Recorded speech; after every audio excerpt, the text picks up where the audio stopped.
Est-ce que vous te connaissez que c'est l'État haïtien lui-même avec la police nationale qui te fait demande moto sa yo à la France? Ou capable de songer don de 17 motos que l'ambassade française te fait la police cadeau qui te fait un gros tollé sur réseaux sociaux yo. En pile monde te vexé, en pile monde te dit yo même personnellement ou ta fait la police nationale cadeau 17 motos ça. Mais est-ce que tu connais ces demandes l'État haïtien? C'est ça que l'État haïtien dit la France que la police là li besoin. En tout cas, c'est pas moi-même qui dit li, c'est ambassadeur pays la France là qui dans une dynamique pour laver image la France qui t'a fait Haïti cadeau 17 motos boxeurs fait déclaration ça. Monsieur fait connaître que c'est l'État haïtien qui mande yo moto yo.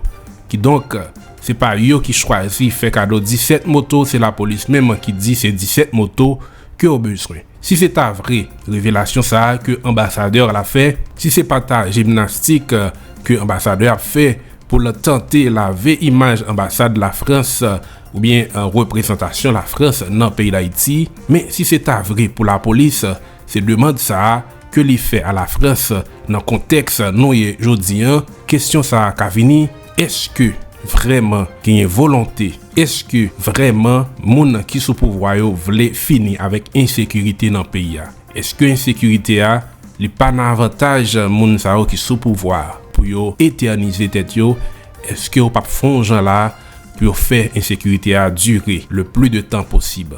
Nous pas qu'à éviter poser tête nos questions ça yo à chaque fois que nous ouais des agissements de autorité yo de blender ça yo qui boule dans Canaran, dans Titan. Est-ce que c'est bandits au vrai qui aussi intelligent qui prend deux blindés tout neuf dans une embuscade, ou bien est-ce qu'il y a une complicité dans la police là? Est-ce qu'il y a une complicité dans l'État?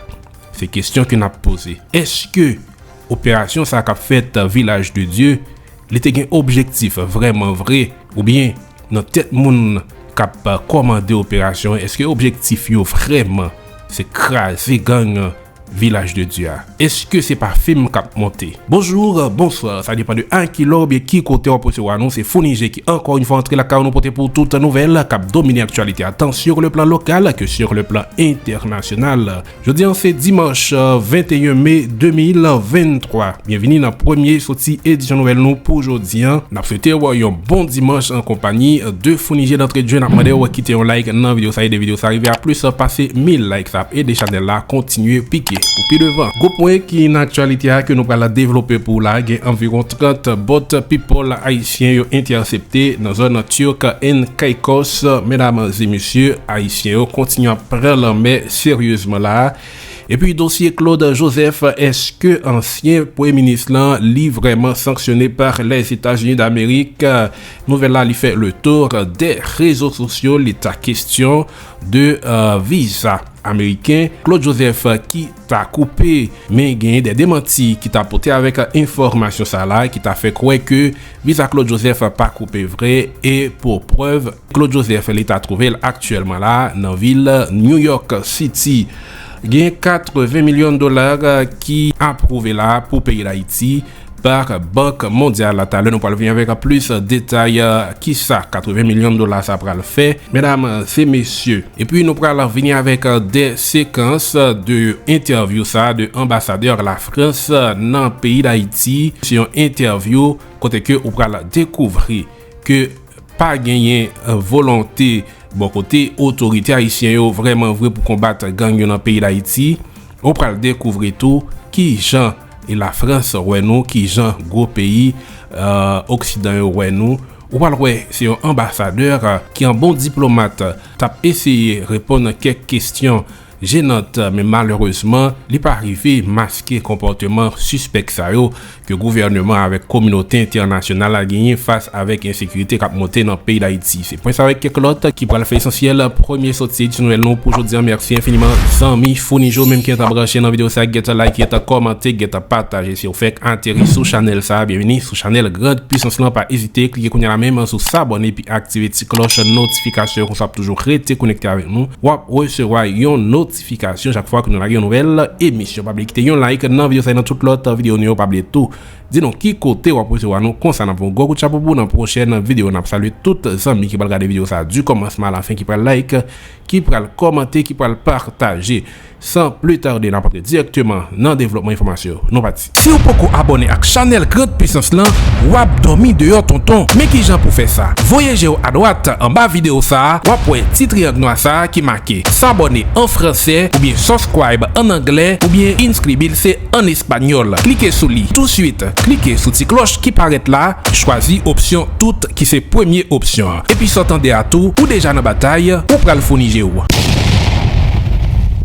Mesdames, c'est monsieur autorité turque NK Kosyo yo intercepté sous la mer hier samedi à 30 migrants haïtiens, parmi eux 21 garçons, 9 femmes avec un petit bébé qui est seulement 2 l'année. Compatriotes ça yo tap essayé là rendre yo clandestinement dans pays les États-Unis. Eh bien yo intercepté là dans sud-est ville Providencial selon l'autorité turque NK Kosyo. Dans l'autre nouvelle, dans le communiqué de presse, il y a une Banque mondiale qui a annoncé là que le conseil d'administration a approuvé mercredi qui s'est passé là un projet de l'eau potable, assainissement rural, résilient, durable et puis décentralisé pour le pays d'Haïti. Il y a un montant de environ 80 millions de dollars qui pourra allouer avec un projet ça. Eh bien, financement ça, il visé pour lui faire grandir accès avec un service de l'eau potable pour tout le monde dans le pays d'Haïti.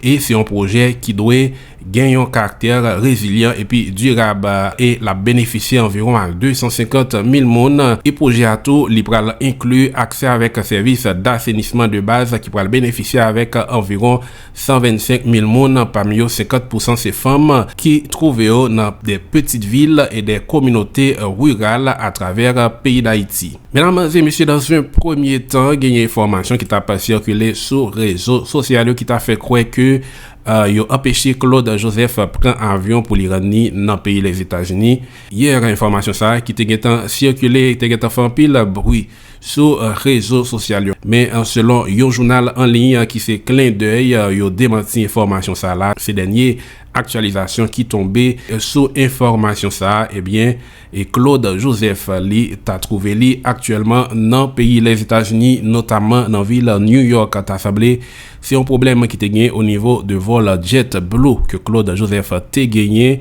et vol ça il était obligé de reculer.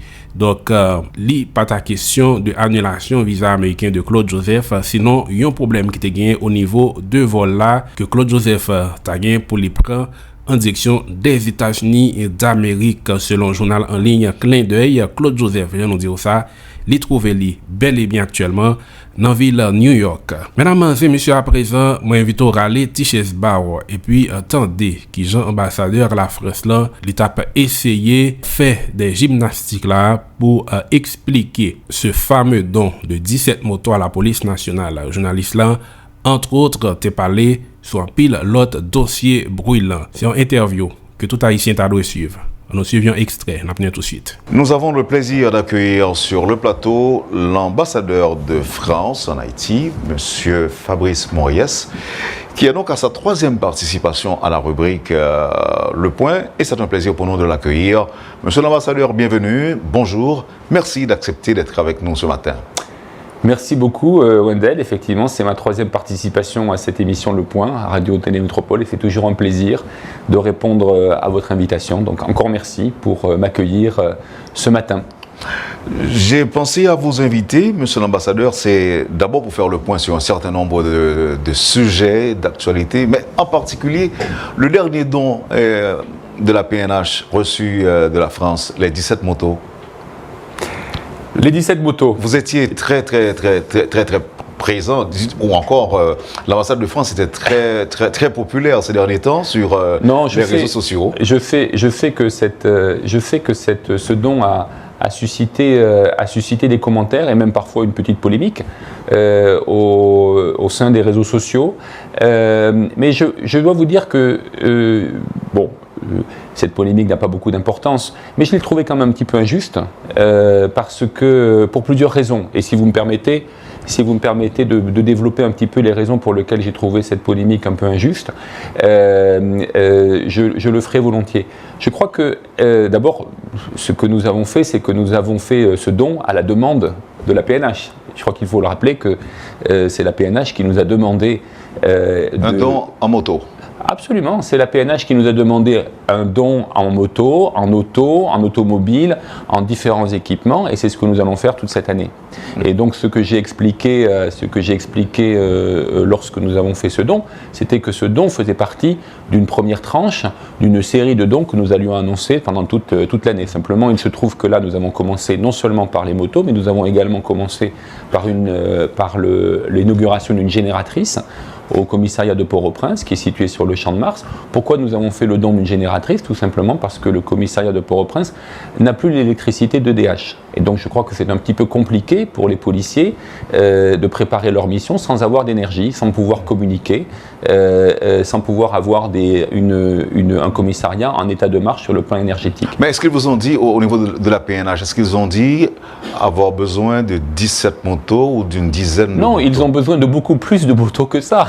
Ils ont besoin de beaucoup plus de motos que ça. Simplement, il se trouve que là, nous devons faire des arbitrages au sein d'un certain nombre d'équipements qui nous ont demandé. Il y avait un don de 17 motos qui était immédiatement disponible. Nous avons fait ce don. Moi, je vois. Alors, excusez-moi, monsieur l'ambassadeur, c'est que les critiques vont dans le sens que c'est un peu, je dirais, faible comme don. C'est moins de $20 000. Ce qu'un particulier, par exemple, pour un particulier riche, un homme d'affaires haïtien pourrait faire ce don. Malheureusement, oui, mais attendez, je crois qu'il ne faut pas mélanger les choses.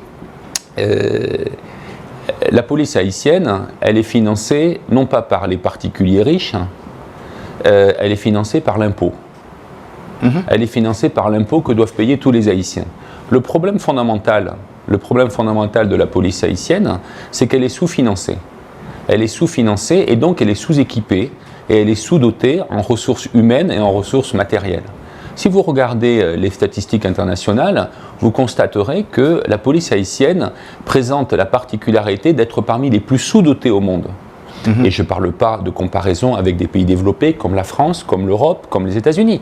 Je parle de comparaison avec les pays voisins de Haïti, avec la République dominicaine, avec la Jamaïque.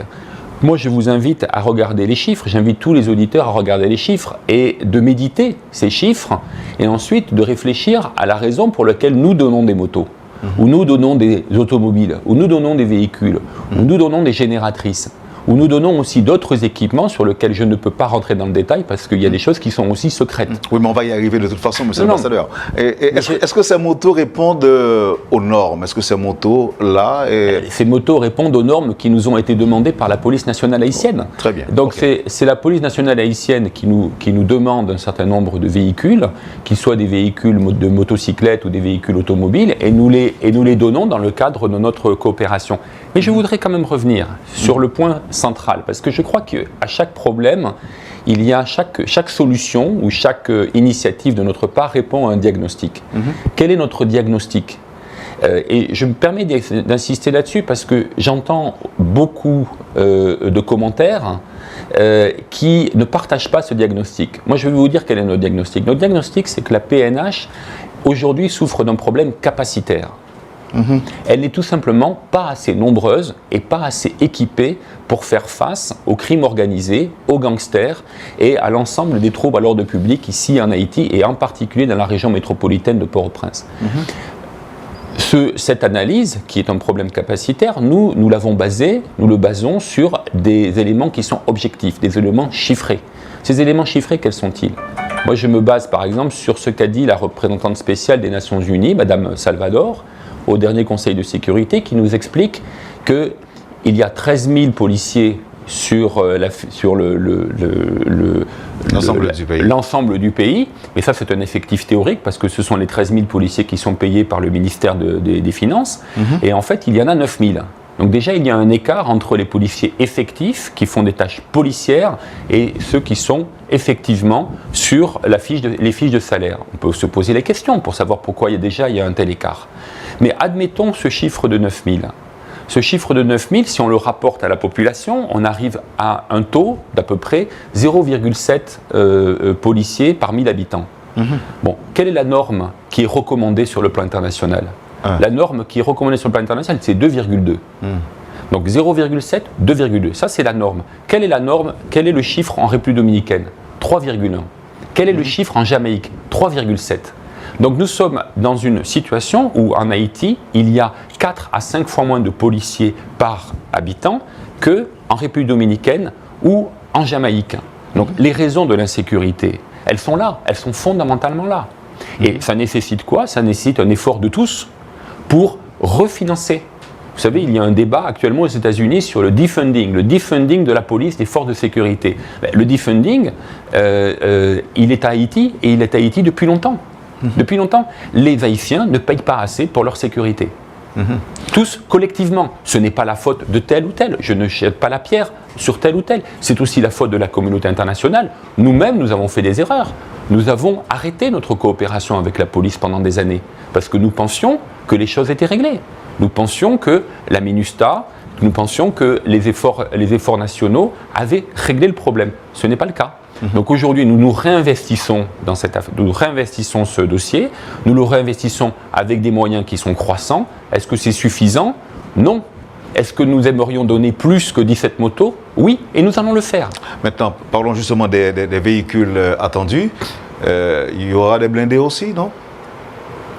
Nous n'avons pas eu de demande de blindés de la part de la PNH. Ok, donc on aura des voitures de police. Oui, il y aura des voitures de police. Nous allons continuer à investir en matière énergétique dans le domaine des génératrices parce qu'il y a un énorme déficit énergétique. On espère combien de voitures ? Là, nous allons faire un don d'une quinzaine de voitures supplémentaires dans quelques semaines que nous allons annoncer. Et nous allons continuer Moi, ce que je veux vous dire simplement, c'est que nous avons augmenté notre effort en matière de police de 10 fois par rapport à ce que nous avons fait l'année dernière. Voilà.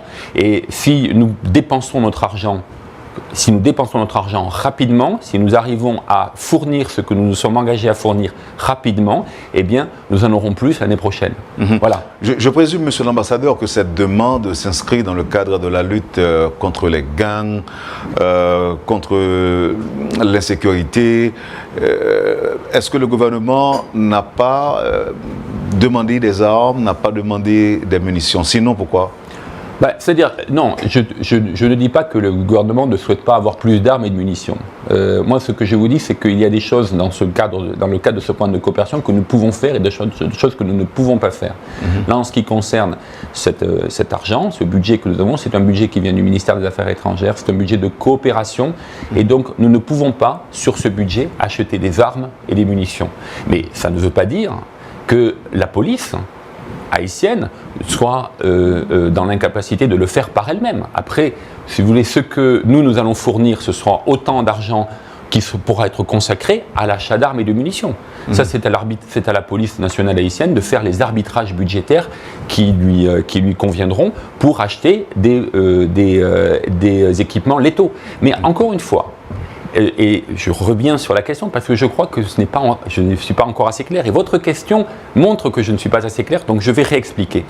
Même si c'est clair pour moi, monsieur l'ambassadeur, mais ça doit être clair pour le public aussi. Vous pourrez donner 1000 fusils ou 1000 fusils mitrailleurs à la police, si vous n'avez qu'un seul policier pour l'utiliser, ça ne sert à rien. Donc voilà, la question, le problème d'effectif se pose. Et c'est une question, oui bien sûr, c'est la question fondamentale. C'est parce que depuis des années, je dirais même peut-être depuis des décennies, depuis que la police existe, la police est sous-équipée par rapport aux besoins du pays. Et ça, on vous dira que la PNH est jeune. Elle est jeune, elle a 30 ans. Avant, il y avait les forces armées. Donc, la police, elle est jeune, oui, bien sûr, mais le taux de pression fiscale aussi en Haïti, il est faible. Il est faible. Encore une fois, vous me dites, c'est d'ailleurs assez significatif, les Haïtiens aisés pourraient acheter 17 motos à la police. Le problème, c'est qu'ils ne le font pas. Le problème, c'est qu'au contraire, ils louent les policiers pour leur sécurité privée. Nous, ce n'est pas notre conception de l'ordre public et de la sécurité publique. C'est une politique publique que nous voulons promouvoir ici en Haïti. Pas la sécurité pour les happy few, pas la sécurité pour certains, pour surveiller leur partie de tennis par exemple. Non, ça ce n'est pas notre politique. Notre politique, c'est que nous voulons reconstruire un État ici en Haïti, nous voulons aider Haïti à reconstruire un État. Ça passe par des politiques publiques, ça passe par de l'aide, ça passe par des dons, mais ça passe aussi par un effort haïtien pour prélever davantage d'impôts et pour financer prioritairement la sécurité publique dans ce pays. Et je reconnais et j'en suis très, très heureux qu'il y a eu un effort ces dernières années. Et là aussi, moi je me base sur des chiffres. Je crois qu'il faut se baser souvent sur les chiffres, sur les éléments objectifs avant de faire des commentaires. Je me base sur les chiffres et si on regarde les dotations budgétaires qui ont été faites par le gouvernement haïtien ces dernières années, eh bien, il y a un effort budgétaire significatif, très significatif. On est passé en 2020 de 11 milliards de gourdes pour la police à aujourd'hui 24. Voilà. Donc en gourdes, c'est multiplié par 2,5. Si on ramène ça en dollars, je tiens compte de l'objection que vous allez me faire. Entre-temps, la gourde s'est dépréciée, mais même si on rajoute ça, même si on convertit ça en dollars, il y a un effort significatif d'environ plus 50% en 3 ans. Est-ce que c'est suffisant? Non. Parce que même avec l'effort actuel, nous sommes très largement en dessous des standards régionaux et internationaux. Mais c'est quand même un effort, et je le salue. Et je crois qu'il faut qu'il continue. Monsieur l'ambassadeur, la dernière fois que vous avez participé à l'émission, vous avez fait état de formation de la police nationale par des experts français. Aujourd'hui, où est-ce que l'on en est? On va continuer cet effort. Effectivement, l'année dernière, nous avions essentiellement consacré notre coopération à l'effort de formation. Et je crois que nous avons été parmi les seuls, avec peut-être nos partenaires américains, avec lesquels nous sommes en étroite coopération et en étroite coordination sur ce dossier. Nous avons été les seuls à faire venir ici des experts, des policiers, sur le territoire haïtien. J'insiste bien sur cette question, sur le territoire haïtien, pour former leurs camarades haïtiens. Nous avons fait venir notamment des experts du RAID, de la police nationale, qui sont des experts en matière de lutte antiterroriste, en matière de guérilla urbaine, en matière de techniques d'intervention. Et donc c'est ce que nous avons fait. Notre effort a porté pour l'essentiel sur la formation des unités qui vont se battre contre les gangs. Nous pensons, parce que c'est ce qu'attendent les Haïtiens, c'est ce qu'ils nous demandent, c'est d'avoir des résultats pour tenir en respect et demain surmonter, combattre et défaire les gangs. Et donc nous donnons la priorité en termes de formation aux unités qui vont s'occuper de ce problème. Donc le SWAT, la BRI, le BLTS, les unités d'élite de la police que nous essayons de former à ces techniques d'intervention. Nous allons continuer cet effort cette année, nul doute. Ce n'est pas un effort que je peux annoncer, ce n'est pas un effort que je peux médiatiser, c'est un effort à bas bruit qui s'est fait depuis 1 an. Moi j'observe que sur certains théâtres, il y a eu des résultats. Il y a eu des résultats, je suis consterné. Et vous êtes satisfait Non, je ne suis pas satisfait parce que ce qui s'est passé hier à Source Matelas, cette tragédie, la perte de ces 2 blindés, la mort de ce policier, c'est quelque chose qu'il faut éviter. Et évidemment, je suis absolument bouleversé par cette nouvelle. C'est un grave échec, mais ça ne veut pas dire qu'il faut renoncer, il faut continuer. Et ça veut dire simplement aux partenaires internationaux, ça envoie le message aux partenaires internationaux qu'il faut faire davantage. Et moi, j'appelle tous mes collègues, tous les partenaires internationaux d'Haïti à réinvestir le sujet de la sécurité parce que c'est le sujet majeur. Est-ce que la formation a duré combien de temps? 1 mois, 3 mois Non, les stages de formation sont des stages qui en général durent 15 jours pour un petit nombre de policiers.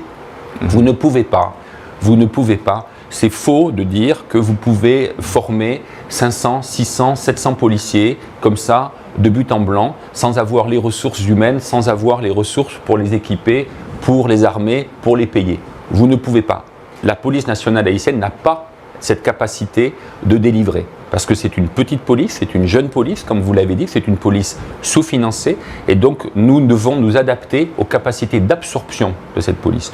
Donc, les experts viennent en général pour des périodes de 15 jours. Elles forment une vingtaine, 25, 30 au maximum cadets. Enfin, ce ne sont pas des cadets d'ailleurs, ce sont des policiers expérimentés qui sont prélevés d'autres unités et qui sont formés aux techniques d'intervention contre les gangs, qui sont des techniques extrêmement précises, extrêmement pointues et qui permettent aux policiers non seulement d'être efficaces, mais surtout de revenir. Et surtout de revenir vivants. Parce que je peux vous dire que ce n'est pas une partie de plaisir. Et moi, je tire mon chapeau aux policiers qui vont au feu, et qui risquent leur vie, comme nous l'avons vu hier, et qui parfois la perdent. Est-ce que vous seriez pour une enquête qui déterminerait les circonstances entourant ce drame à Sauce-Matelas? Si oui, est-ce que, par exemple, vos experts ne pourraient pas, à la limite, accompagner les enquêteurs haïtiens? Non, moi je ne demande pas d'enquête. Moi, je demande surtout un retour d'expérience. Ça veut dire? Je demande un retour d'expérience. Je demande à ce qu'il y ait de la part de la police une étude pour voir ce qui a marché, ce qui n'a pas marché et pourquoi il y a eu cet échec. C'est tout. Un expert français, nous en avons un. Il y a un expert français, ça fait partie de notre coopération. Il y a un expert français qui est affecté à la police nationale haïtienne et qui s'y rend tous les jours et qui est le conseil du DGPNH. Voilà. Comme il y a un conseil américain. Voilà. Donc nous avons un expert et je suis sûr que l'état-major de la PNH fournira à notre expert les éléments d'information qui expliqueront cet échec qui est intervenu hier. Avant de vous fermer, monsieur l'ambassadeur, cette première partie de l'émission, je m'en voudrais de ne pas vous demander votre opinion par rapport à ce qui se passe dans le pays ces derniers jours, le fameux mouvement BK, vous avez peut-être entendu parler. Absolument. Et aussi ce qui s'est passé en face du commissariat et du canapé vert. Et la population qui s'est réveillée un beau petit matin et qui veut, qui paraît même déterminée à dire non au grand banditisme et qui se mêle de la partie. Est-ce que l'ambassade de France qui accompagne, ou encore la France qui accompagne Haïti dans la lutte contre l'insécurité, a un mot à dire par rapport à cette situation aujourd'hui? Bien sûr. Non, moi je comprends parfaitement les réactions. Je comprends parfaitement les réactions de la population. Je comprends parfaitement l'exaspération, la peur, l'angoisse de la population. Je la comprends parfaitement parce que, évidemment, ce qui se passe depuis maintenant des mois, ce pic d'insécurité que connaît le pays, c'est intolérable. C'est intolérable et c'est parfaitement condamnable. Tous les rapports qui ont été faits par les organisations des droits de l'homme sur les différents massacres qui ont eu lieu ces derniers mois dans les quartiers, c'est parfaitement condamnable. Et nous l'avons condamné. Et c'est d'ailleurs pour ça que nous coopérons avec la police pour combattre les gangs qui sont les auteurs de ces crimes abjects. Et donc je comprends la réaction de la population. Mais moi, ce que je dis aussi, c'est que la réponse, elle doit être républicaine. La réponse à ces crimes, elle doit être républicaine. Qu'est-ce que ça veut dire? Ça veut dire qu'il faut que, en définitive, la loi et la constitution haïtienne soient respectées. Et ça veut donc dire qu'il faut qu'il y ait une bonne articulation entre la police et la justice. La raison pour laquelle nous avons ces phénomènes, c'est aussi, pas uniquement, il y a l'exaspération de la population que je comprends, mais c'est aussi parce qu'il y a une mauvaise articulation entre la police et la justice. Nous avons fait un effort sur la police, mais je constate qu'en ce qui concerne la justice, il y a encore beaucoup à faire. Beaucoup à faire. Et je ne veux pas rentrer dans les détails, mais chacun les connaît. Mais malheureusement, nous avons vu dans un certain nombre de cas dans le passé que cette bonne articulation entre la police et la justice, elle n'existait pas. Ou elle était, disons, perfectible, pour parler diplomatiquement. Et donc, nous appelons à une bonne articulation entre la police et la justice pour faire en sorte que cette réponse à l'insécurité, elle soit conforme à la loi. Que pensez-vous de l'exemple du Salvador dans la lutte contre les gangs armés? Moi, je ne suis pas ambassadeur au Salvador. Votre opinion, monsieur l'ambassadeur? Je ne suis pas ambassadeur au Salvador. Moi, ce que j'observe, c'est qu'au Salvador, il y a des opinions qui sont variées sur les performances qui ont été obtenues par le pouvoir salvadorien dans ce qui concerne la lutte contre les gangs. Il y a disons, des analyses qui sont variées. Il y a des personnalités qui nous expliquent qu'il y a eu des grands succès, un grand succès qui a été fait, et puis il y en a d'autres qui nous expliquent que ce succès est un petit peu en trompe-l'œil. Moi, je ne sais pas, parce que je ne suis pas sur place, je ne peux pas trancher. Je ne peux pas trancher. Moi, ce que j'observe simplement, c'est qu'au Salvador, il semble qu'il y ait une priorité budgétaire, une priorité opérationnelle, une priorité en termes d'efficacité accordée à la police. Et moi, c'est ce que je demande pour Haïti. J'ai pas apporté les chiffres que je vous ai cités tout à l'heure sur le Salvador. Moi, je vous ai apporté les chiffres sur la Jamaïque. Oui. Voilà. La Jamaïque, c'est pas un pays très loin d'Haïti. C'est un pays aussi qui a eu énormément de problèmes d'insécurité dans le passé. Notamment dans les années 70, on disait que c'était l'homme malade des Caraïbes. Vous vous souvenez? Eh bien, aujourd'hui, en Jamaïque, tous les problèmes n'ont pas été réglés, bien entendu. Mais il y a un certain nombre d'accomplissements en matière de sécurité publique qui ont été effectués. Donc, je crois que c'est tout à fait possible. Vous n'allez pas me dire, monsieur l'ambassadeur, que vous n'êtes pas ambassadeur de la France en Ukraine ou bien ambassadeur de l'Ukraine, si je vous pose une question aussi sur l'Ukraine. On peut parler de l'Ukraine si vous le voulez, bien qu'il n'y ait pas grand-chose à ajouter par rapport à la position française que vous connaissez. C'est par rapport à ce que vous venez de dire quand je vous ai posé la question sur l'exemple salvadorien. Non, mais vous savez, en ce qui concerne l'Ukraine, il y a deux manières d'envisager le problème. Je peux vous parler du conflit ukrainien aujourd'hui, mais je ne vous apprendrai rien que vous ne connaissiez déjà ou que connaissent déjà les auditeurs sur la position de la France, qui reste une position de soutien au peuple ukrainien et à l'État ukrainien pour lutter contre une guerre d'agression impérialiste. Voilà. C'est aussi simple que ça. Et donc nous aidons l'Ukraine à exercer son droit à la légitime défense. Dans un mécanisme d'agression, l'agressé a le droit de se défendre et nous sommes en train de l'aider à se défendre. Voilà, à se défendre. C'est aussi simple que ça. Ensuite, il y a le deuxième aspect qui est les commentaires que j'entends, et notamment ça faisait partie de la polémique que vous avez abordée en notre début d'entretien sur les motos. On me dit que vous faites beaucoup sur l'Ukraine, vous faites peu sur Haïti. Mais moi, je fais observer, c'est possible. Hein. Encore une fois, est-ce que nous sommes suffisants? Est-ce que nous avons fait suffisamment de choses vis-à-vis d'Haïti? Non. Moi, j'aimerais que nous fassions plus. Et je me bats tous les jours pour que nous fassions plus.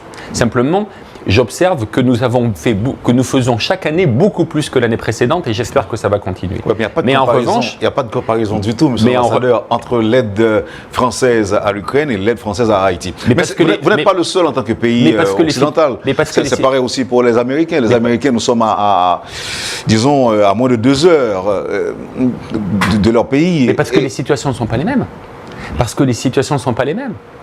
Parce que la guerre en Ukraine n'est pas la même chose que le problème des gangs en Haïti. En Ukraine, comme je vous le disais, nous avons un pays qui a été attaqué par un autre pays qui est supérieur en capacité, supérieur en nombre, qui dispose des armements les plus sophistiqués, les plus lourds, et qui n'hésite pas à s'en servir. Bon, ça c'est la situation en Ukraine vis-à-vis de la Russie. Ça veut dire si on était attaqué par un pays qui n'est pas trop ami de la France, des États-Unis, l'aide étrangère sera beaucoup plus significative. Non mais attendez, ici en Haïti, il n'y a pas une agression par un voisin qui est supérieur en capacité ou en nombre et qui vous menace d'armements les plus sophistiqués. Nous sommes en présence de gangs qui sont composés d'Haïtiens. Donc ce sont des problèmes qui sont des problèmes haïtiens, extrêmement complexe d'ailleurs, parce que la naissance de ce dispositif, la naissance de cette situation, on pourra en discuter à l'infini. Je crois que nous n'avons pas aujourd'hui le temps pour en discuter. Nous nous concentrons sur les remèdes, sur le diagnostic et sur le remède, mais la situation objectivement n'est pas la même. J'entends effectivement sur les réseaux sociaux des gens me dire « Pourquoi vous ne nous donnez pas des chars d'assaut ou des hélicoptères de combat ?» Mais attendez, comment peut-on penser que des chars d'assaut ou des hélicoptères de combat permettront de venir à bout des gangs? Comment peut-on le penser? Comment peut-on penser sérieusement que la réponse est là?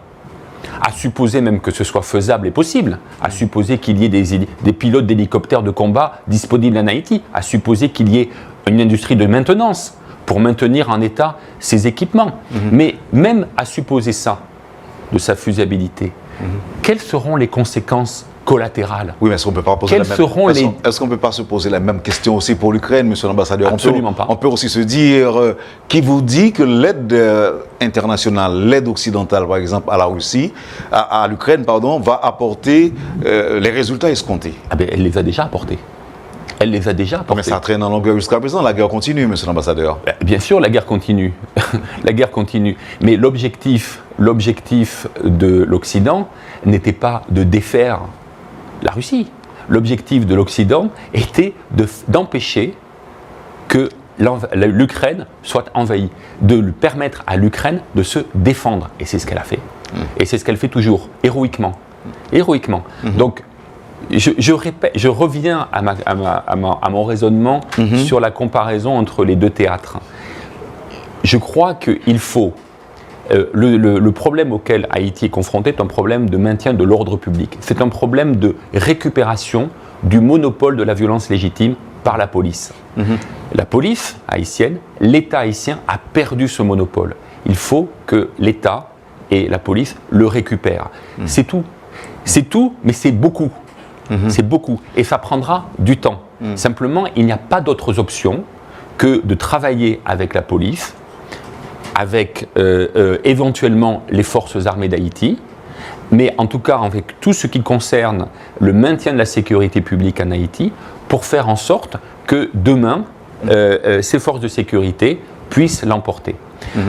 Un dernier commentaire, Wendel, si vous permettez. Moi, je suis frappé d'une chose aussi, c'est que ceux qui nous critiquent, parce que nous donnons insuffisamment, ce sont aussi les mêmes qui refusent, souvent les mêmes qui refusent une force internationale. Il y aura un autre moyen d'obtenir des résultats rapides contre les gangs, c'est d'avoir une force internationale.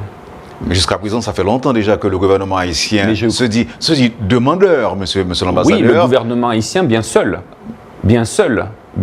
qui demande une force internationale. Moi, j'observe que beaucoup d'Haïtiens, beaucoup de forces politiques haïtiennes sont opposées à cette force internationale. Même si les Haïtiens sont fatigués, même avec la terreur des gangs? Écoutez, moi, j'écoute ce que disent les représentants politiques haïtiens. Et les représentants politiques haïtiens, sauf à ce que vous me donniez un scoop, et vous me disiez que les choses ont changé, mais les représentants politiques haïtiens sont pratiquement, dans leur quasi-unanimité, opposés à cette force internationale, pour des raisons que je peux comprendre. Mais simplement, à partir du moment où on fait ce constat que la force internationale ne requiert pas le consensus ou n'atteint pas le consensus haïtien pour pouvoir être déployée, à ce moment-là, moi, j'en tire la conclusion que je n'ai pas d'autre option que de coopérer avec la police nationale haïtienne pour que de manière républicaine, elle puisse récupérer le monopole de la violence. Si Haïti obtient ce consensus, monsieur l'ambassadeur, est-ce que la France sera aux côtés des autres pays? Mais la France a annoncé déjà qu'elle soutiendrait. La France a dit de manière répétée qu'elle soutenait le principe d'une force internationale et que les modalités de sa participation se poseront le jour où cette force internationale seront fixées. Pour l'instant, nous ne savons pas quelles sont les modalités de cette force internationale. Mais il est évident que de la part des pays potentiellement candidats ou des pays qui pourraient potentiellement participer à cette force internationale, le fait que l'immense majorité de la classe politique haïtienne y soit opposée est un facteur bloquant. C'est la seule pierre d'achoppement selon vous? Non, ce n'est pas la seule pierre d'achoppement. Il y a eu d'autres pierres d'achoppement, il y a d'autres obstacles. La complexité de la situation ici. C'est aussi un motif d'interrogation. Les questions sur le mandat aussi, c'est une question qui n'est pas encore résolue. Le mandat de la force? Le mandat de la force. Que viendrait faire cette force? Est-ce qu'elle serait limitée? Aider à neutraliser les gangs? Oui, c'est un mandat qui est bien vague. Combien de temps? Quelle ampleur? Non, mais on le fera comme on l'avait fait par le passé, monsieur l'ambassadeur. Mais j'entends aussi beaucoup dire qu'il faut éviter les erreurs du passé. C'est ce que nous essayons de faire en tâtonnant. Et quelquefois nous nous trompons, mais nous essayons de voir clair. Et de nous appuyer surtout sur des éléments qui sont objectifs. Et c'était le sens de mon intervention aujourd'hui, c'était le sens de mon entretien aujourd'hui. Oui. Appuyons-nous sur des éléments objectifs, sur des chiffres, sur des données qui sont vérifiables et tirons-en les enseignements, disons, les raisonnables. Pourquoi, selon vous, le secrétaire général de l'ONU continue de demander le déploiement d'une force en Haïti? Pourquoi, selon vous?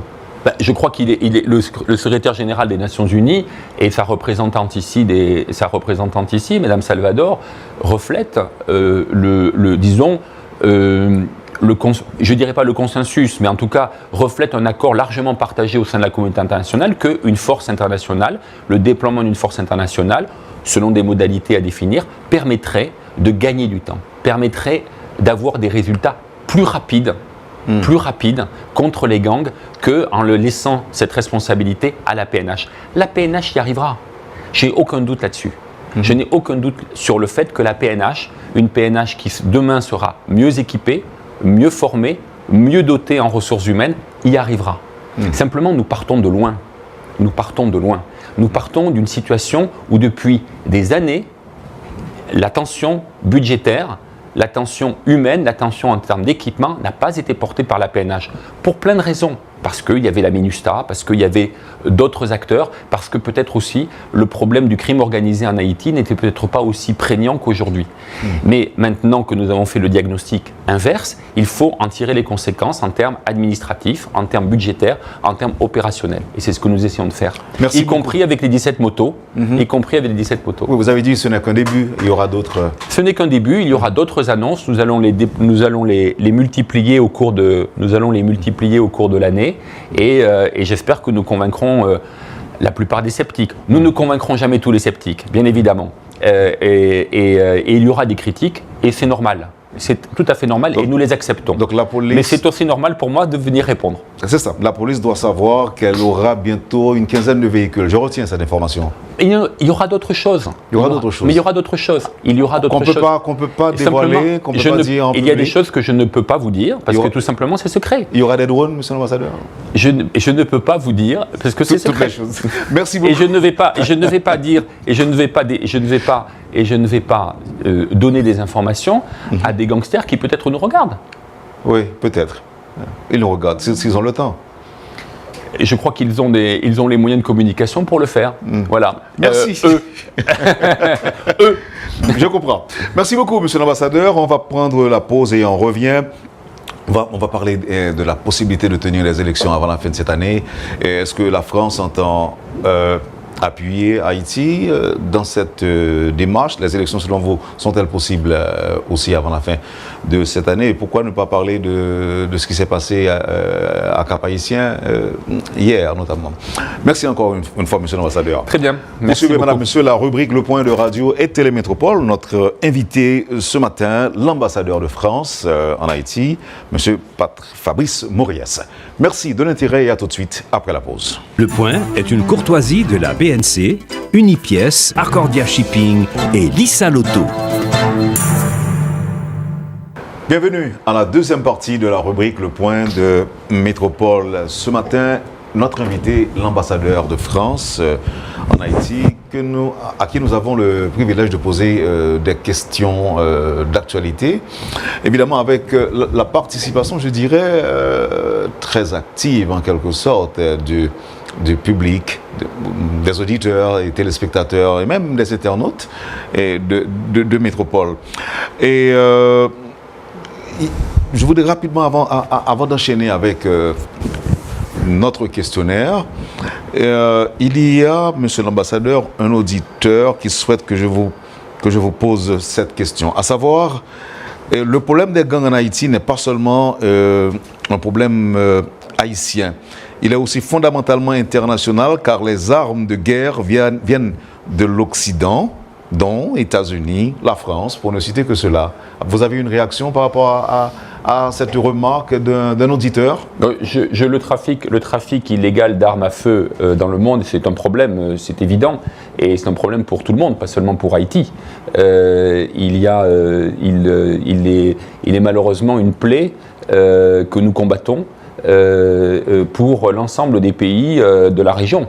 Pas uniquement pour Haïti. Donc c'est aussi à l'ensemble des acteurs, y compris Haïti, de mettre en place les mesures pour en limiter l'impact.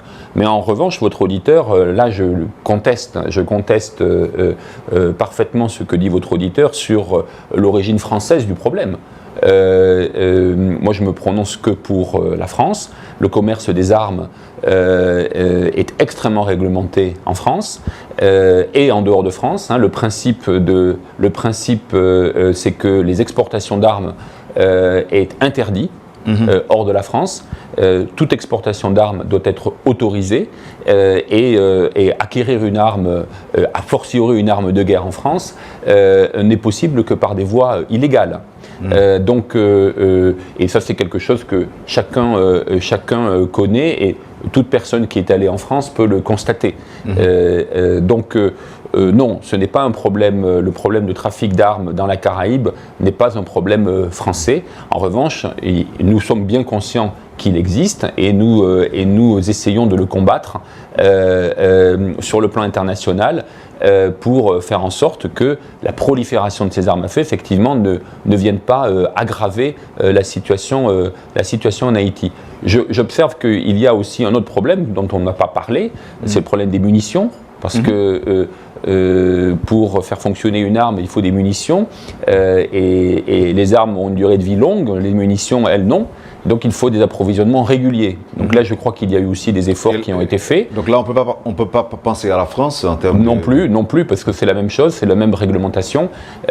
Mais en revanche, moi, je voudrais souligner qu'il y a eu l'année dernière un certain nombre de saisies qui ont été effectuées, et je suis satisfait que la PNH ait pu faire des enquêtes approfondies et procéder à des arrestations à la suite de ces saisies, donc tout le monde, qui sont dans les mémoires de tous. La communauté internationale soutient des hommes politiques, des hommes d'affaires corrompus en Haïti. Les interdictions et le gel de leurs avoirs par cette même communauté internationale en dit long. Vous avez eu une réaction? Un peu contradictoire de dire, c'est un peu contradictoire de dire que nous soutenons des gens dont nous avons gelé les avoirs. Que nous sanctionnons. De deux choses l'une, soit nous les soutenons et nous ne les sanctionnons pas, soit nous les sanctionnons et alors à ce moment-là nous ne les soutenons pas. Donc il y a une petite contradiction dans la question. Là, c'est une question qui aborde la question des sanctions. Ça, c'est la question d'un auditeur. Oui, bien sûr. Moi, ma question à vous, dans le même sens, peut être formulée ainsi. Pourquoi jusqu'à présent, je n'entends pas une liste de personnes sanctionnées par la France? Eh bien, parce que tout simplement, nous n'avons pas la base juridique. Et nous n'avons pas la base juridique pour le faire parce que c'est une question qui est de compétence européenne. La résolution des Nations Unies qui a été adoptée l'année dernière pour sanctionner a été mise en œuvre, a été transposée dans le droit européen. Comme vous le savez, cette liste des Nations Unies est toujours vide, à l'exception d'un nom qui est celui de Jimmy Cherizier, qui est listé dans cette liste, qui est désigné dans cette liste, pardon. Nous attendons de voir si les Nations Unies vont aboutir à une liste, et à ce moment-là, cette liste sera automatiquement transposée dans le droit européen, et les pays de l'Union européenne, et au nombre desquels la France, sanctionneront ces personnalités. Dans le cas où cela n'arriverait pas, pour des raisons variées, et notamment parce qu'il n'y a pas d'accord aux Nations Unies pour étendre cette liste Nations Unies à d'autres personnalités que Jimmy Cherizier, eh bien à ce moment-là, nous avons pris l'initiative récemment de prévoir un système de sanctions européen qui soit autonome et qui soit basé sur l'avis unique autonome des pays de l'Union européenne. C'est un débat qui est en cours, mais vous pouvez rassurer votre auditeur, la France soutient la lutte contre l'impunité qui a été débutée par nos partenaires canadiens et nos partenaires américains. Simplement, la France, elle, se base sur ses propres éléments d'appréciation et elle a besoin, pour agir, d'une base juridique qui lui est spécifique en absence pour l'instant de tout progrès au niveau des Nations Unies. Certains gens pensent que la France, tout comme les États-Unis, ne serait pas favorable à un déploiement effectif des forces armées d'Haïti. Si c'est le cas, si vous ne soutenez pas les forces armées d'Haïti, est-ce que vous pouvez nous en expliquer les raisons? Non, ce n'est pas le cas. Ce n'est pas le cas. Nous n'avons pas de difficulté de principe à ce que les forces armées d'Haïti soient reconstituées, si c'est le choix du peuple haïtien et du gouvernement haïtien. Nous n'avons aucune difficulté de principe. L'armée française occupe une place essentielle dans l'histoire de la France et elle a été constitutive de l'identité française à certains moments clés de son histoire, et nous n'avons pas de problème majeur, nous n'avons pas de problème de principe à ce que les forces armées jouent un rôle dans la défense du territoire haïtien. Simplement, là où effectivement il y a peut-être une petite ambiguïté, c'est que lorsqu'on nous pose la question de la reconstitution des forces armées, ceux qui la posent ont parfois à l'esprit l'idée que les forces armées pourraient jouer un rôle en matière de sécurité intérieure. Et ça, effectivement, ça ne va pas de soi. Parce que le rôle d'une armée, en France, comme dans tous les pays démocratiques au monde, le rôle d'une armée, c'est de défendre le territoire du pays en question contre une agression extérieure. Ce n'est pas faire de la sécurité intérieure. Donc là, nous avons effectivement peut-être une matière à discussion. À quoi servira une armée haïtienne reconstituée? Si c'est pour se défendre contre une possible agression extérieure, y compris par exemple le trafic d'armes, qui est une agression extérieure. Haïti ne produit pas d'armes. Pour combattre le trafic des stupéfiants, Haïti ne produit pas de stupéfiants. Et pourtant, nous savons bien qu'Haïti est un pays de transit. Si c'est pour ça, il n'y a aucun problème. Mais s'il s'agit de faire de la sécurité intérieure... Le problème, c'est qu'on ne voit pas du tout la volonté chez les Français, alors que la volonté est manifeste vis-à-vis de la police nationale. Mais parce qu'il n'y a pas de demande haïtienne. Il n'y a pas de demande haïtienne. Là, nous avons une demande haïtienne qui est très spécifique sur les forces armées, que nous sommes en train d'évaluer. Nous sommes en train d'évaluer, mais il n'y a pas de demande haïtienne, à ma connaissance, il n'y a pas de demande haïtienne de reconstitution des forces armées. Il n'y a pas de demande. Oui, mais celle que nous avons là est certes à l'état embryonnaire, mais elle existe quand même. Oui, bien sûr. Et personne, en tout cas la France, n'empêche absolument pas le gouvernement haïtien d'utiliser, et d'ailleurs je crois que ça a déjà été fait, à l'aéroport en particulier, n'empêche absolument pas le gouvernement haïtien, et d'ailleurs au nom de quoi nous objecterions? Au nom de quoi? Ça serait une ingérence absolument condamnable et nous refusons absolument à exercer ce type d'action. Mais je vous dis quelle est notre réflexion politique sur le sujet. Notre réflexion politique sur le sujet, c'est qu'une armée, ça sert à se défendre contre une agression extérieure. C'est à partir du moment où on envisage de l'utiliser à d'autres fins, je crois qu'il faut avoir une discussion avec les partenaires internationaux qui sont sollicités pour l'aider, pour définir soigneusement, précisément, les raisons pour lesquelles on veut l'utiliser en matière de sécurité intérieure. C'est tout ce que j'ai dit. Certains Haïtiens pensent que la Russie pourrait nous aider à éradiquer le banditisme, l'insécurité. Les Russes seraient prêts à nous donner beaucoup plus que l'Occident, que les Occidentaux. Écoutez, je ne sais, moi je n'ai pas entendu d'officiels russes, je n'ai pas entendu d'organes de sécurité russes qui sont très occupés en ce moment, si je comprends bien, en Ukraine, à cet égard. Je ne les ai pas entendus. Peut-être que ça. Vous n'avez pas entendu parler des Wagner non plus? Peut-être que ça m'a échappé. Si, j'ai entendu beaucoup parler de Wagner. La France entend beaucoup parler de Wagner. Et la France a une opinion sur Wagner. C'est quoi l'opinion? C'est que c'est un groupe terroriste. C'est un groupe terroriste. Et c'est parfaitement documenté. Wagner n'est pas seulement une société militaire privée. Il y a des sociétés militaires privées dans le monde. Il y en a partout dans le monde. Et simplement, l'action de ces sociétés militaires privées, elle est régulée. Elle est régulée par des documents, par des conventions internationales. Le problème de Wagner, c'est que Wagner ne respecte aucune de ces chartes, aucun de ces documents. Que Wagner, lorsque Wagner est déployé sur un terrain, Wagner fait de l'impérialisme. Wagner saisit des actifs, saisit des mines, se paye sur la bête. Par ailleurs, Wagner est coupable, et ça c'est tout à fait documenté aussi, d'atrocités, de violations massives des droits de l'homme. Regardez comment Wagner se comporte sur le théâtre ukrainien où Wagner est engagé. Par ailleurs, nous avons des exemples notamment en Afrique, encore récemment au Soudan, où l'ensemble de la communauté internationale a dû évacuer. Je tire mon chapeau d'ailleurs à mes collègues à Khartoum qui ont procédé à l'évacuation d'une grande partie de la communauté internationale, et pas seulement des Français. Wagner est engagé au Soudan. Et Wagner a pris parti au Soudan pour une des factions, et Wagner a mis de l'huile sur le feu, dans un pays qui est aujourd'hui dans un chaos indescriptible. Donc moi j'attire l'attention de ceux qui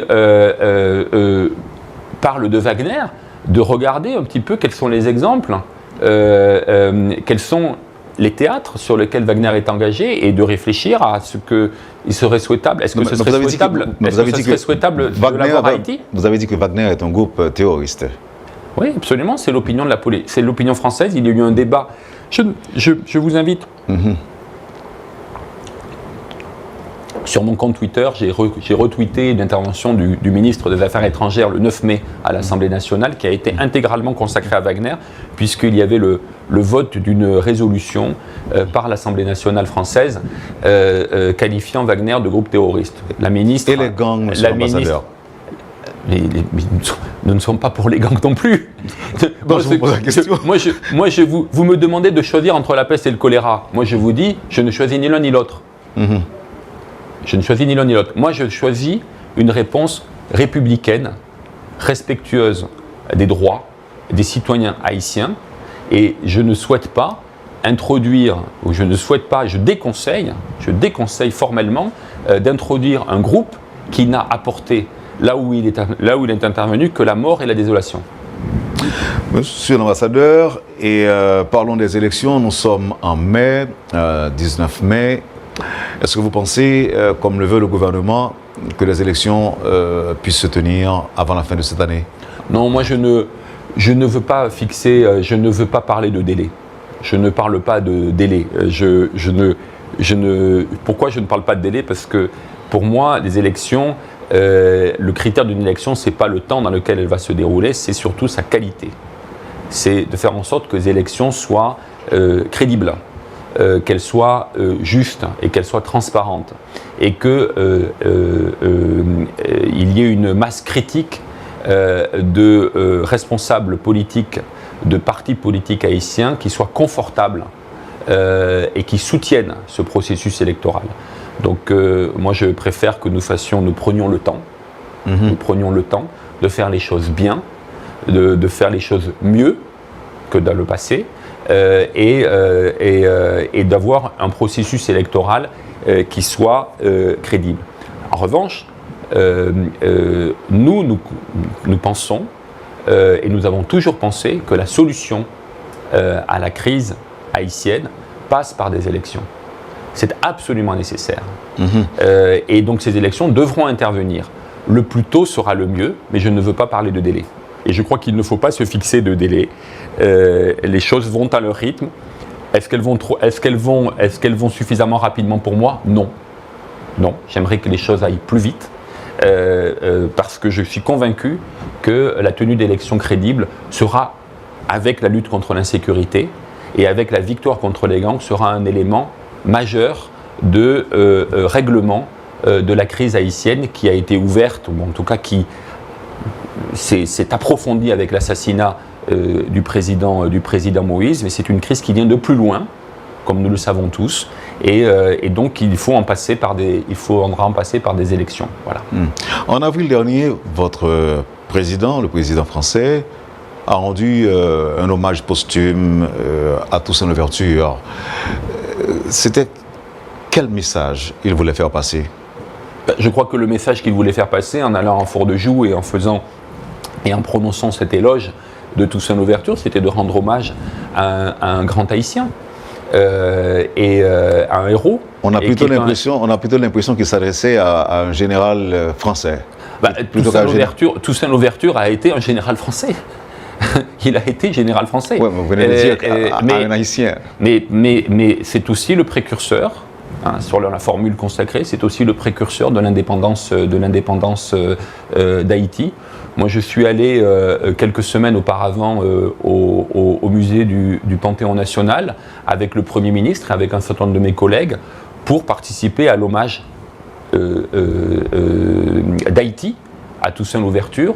Le même jour, il y avait au Panthéon à Paris un hommage qui avait été rendu également à Toussaint Louverture. Le président de la République, lui, a fait le choix extrêmement symbolique et à mon avis très bienvenu de se rendre au Fort-de-Joux, sur les lieux mêmes de la captivité et de la mort de Toussaint Louverture, pour rendre cet hommage.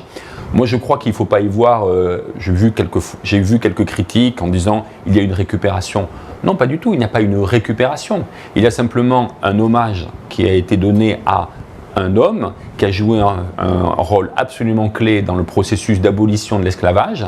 Nous sommes à une année où il y a énormément de célébrations de cette abolition. La France a joué un rôle important, quoique ambigu, dans cette abolition, puisque c'est à la fois un régime français qui a, pour la première fois, aboli l'esclavage, et puis c'est un autre régime français qui l'a rétabli dans les colonies de l'époque, suscitant ainsi la révolte indigène à Saint-Domingue.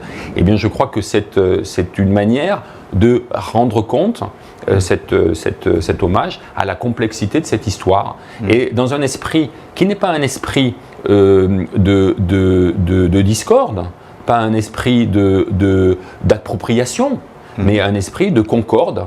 Je dirais même pas de réconciliation parce qu'il n'y avait pas de fâcherie, mais un esprit de concorde et d'héritage commun. Je crois que c'est très important. Et pourquoi on ne parle jamais de Dessalines? On parlera de Dessalines le moment venu. On parlera de Dessalines, mais il se trouve qu'il y avait un anniversaire pour célébrer Toussaint Louverture. C'est le 220e anniversaire de sa mort, et donc il y a toute une série de célébrations. Nous verrons le moment venu s'il y a une célébration pour Dessalines. Mais Dessalines est une figure politique qui est, je dirais, plus spécifiquement haïtienne, qui est le héros de l'indépendance haïtienne et qui est célébré comme tel en Haïti. Donc je ne sais pas s'il y aura des célébrations en France à cet égard, nous verrons bien, mais je crois que là, le message du président de la République était très clair, célébrer un héros des Lumières. Je crois que c'est l'expression qu'il a choisie, des Lumières qui sont nées en France, avec la Déclaration des droits de l'homme, mais qui étaient incomplètement remplies à cause de la persistance de l'esclavage dans les colonies. Donc c'est une manière de raconter une histoire, et c'est aussi une manière, je crois, de raconter une histoire qui est insuffisamment connue en France. Donc il y avait aussi un acte pédagogique de la part du président de la République de rappeler la composante, disons, coloniale de cette histoire révolutionnaire française. Et pour terminer, monsieur l'ambassadeur, comment vous comprenez la réalité politique actuelle? C'est une question bien vague. Je sais. Comment voulez, que voulez-vous me faire dire? Qu'est-ce que je veux faire dire? Votre compréhension, justement. Non, mais je crois que ma compréhension de la situation, c'est que nous essayons. Ceux qui me font l'honneur de m'écouter de temps en temps ne vont pas être surpris par ce que je vais dire, donc je vais le répéter, mais je vais le répéter quand même parce que je crois que fondamentalement c'est vrai. Je crois que nous sommes dans une situation où nous essayons, où tout le monde a sa place, et la communauté internationale, en tout cas les représentants de la communauté internationale ici, le font à leur place, qui est une place de dialogue, de conseil, de reconstitution d'une méfiance collective, d'une confiance collective. Parce que le problème, c'est la méfiance. C'est la méfiance structurelle au sein d'une classe politique qui craint l'engagement, qui craint de passer à une étape où, en définitive, celui qui tranchera, c'est le peuple haïtien. Non pas que la classe politique se méfie du peuple, mais la classe politique se méfie de son collègue, de son partenaire, de son adversaire, dont on soupçonne qu'il pourra arriver à ses fins sans passer nécessairement par la voie d'une élection libre, confiante et transparente. Donc ce que nous essayons de faire, c'est de reconstituer une confiance minimale, un plus petit dénominateur commun, si vous voulez, pour aller vers un champ de jeu, un terrain de jeu qui soit équitable pour tous. Équitable pour tous et sur lequel tout le monde appliquera les mêmes règles. Les mêmes règles. Voilà ce que nous essayons de faire. Et voilà ma compréhension de la situation politique. Et des politiciens haïtiens? Les politiciens haïtiens, ils ont chacun a son opinion. Et moi, je les respecte toutes. Je les respecte toutes et je les écoute toutes. Je n'ai aucune exclusive. Il n'y a pas de... Personne n'est interdit à l'ambassade de France. Quand je dis personne, je dis bien personne. Vous êtes prêt à supporter... En fait, votre pays est prêt à accompagner certains politiciens? Non, nous n'accompagnons pas certains politiciens. Nous n'accompagnons personne. La classe politique en général. Nous essayons de travailler avec tout le monde pour rétablir un niveau de confiance qui permettra de construire une issue démocratique à la situation actuelle. Mais moi, je ne privilégie personne, je ne suis l'ami de personne, je ne suis... Tout comme l'ennemi de quiconque. Et je ne suis l'ennemi de quiconque. Voilà. Monsieur l'ambassadeur, pour terminer, l'enquête sur l'assassinat du président Jovenel Moïse, à votre avis, elle avance bien ou elle piétine? Je ne peux pas vous donner, je ne peux pas apporter d'appréciation qualitative sur cette enquête. Je n'ai pas les éléments pour former un jugement. Moi, je souhaite que la vérité soit connue et que les assassins du président soient jugés et châtiés. Merci infiniment, monsieur l'ambassadeur. C'était un plaisir de vous avoir. Je sais que vous devez partir bientôt. Je pars en congé dans quelques jours, oui, absolument, pour une courte période. Il faut en profiter. Mais vous savez, c'est toujours avec des sentiments mêlés que je quitte ce pays. Vous allez revenir. Et je suis toujours ravi de revenir. Très bien. Alors, quand vous arriverez à la fin de votre mission, je vous demanderai avec quel souvenir vous laisserez Haïti. Mais on n'en est pas encore là. On n'en est pas encore là. Je suis encore là pour quelques mois, pour le plaisir de certains, peut-être pour le déplaisir d'autres. Ah bon? Je ne sais pas. On ne peut jamais faire l'unanimité. Tout à fait. Voilà, mesdames et messieurs, c'était pour cette émission. Merci de l'avoir suivi. Je vous donne rendez-vous à une plus prochaine vidéo. Nous et mon pile. Ciao, ciao. À la prochaine.